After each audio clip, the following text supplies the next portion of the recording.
Interrogation surprise. Vous pensiez venir et rester tranquillement assis, c'est ça? Dommage. Première question. Comment obtient-on la lumière verte? Il suffit de mélanger du jaune et du bleu. Et on obtient du vert.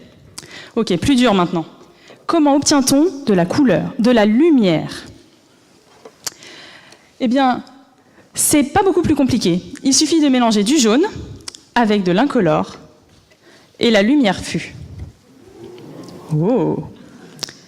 Ce que vous avez pu observer ici, ce sont des molécules qui émettent de la lumière. C'est ce qu'on appelle la luminescence.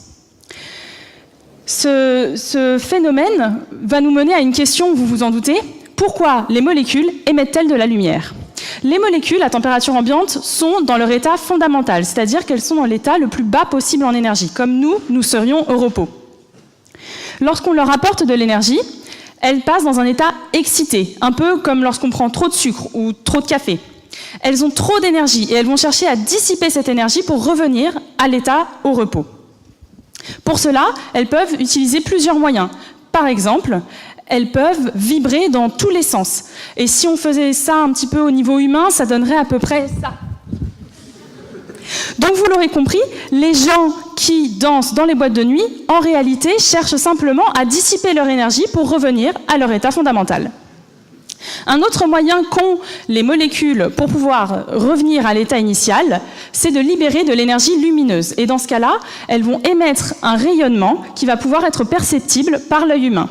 Ici, les molécules ont émis de la lumière lorsqu'on a mélangé les deux liquides, c'est-à-dire qu'il y a eu réaction chimique. On parle alors de chimie-luminescence. Et maintenant se pose la grande question, à quoi ça peut bien servir ? Mettons, vous rentrez chez vous un soir et vous avez besoin de faire disparaître un cadavre. Soit.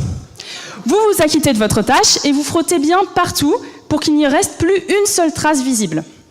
Sauf que la police, elle ne regarde pas à l'œil nu, elle utilise un mélange qui contient du luminol. Et le luminol, c'est exactement ce qu'on a ici.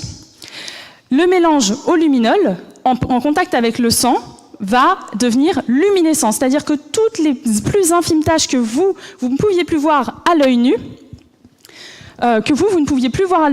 vont être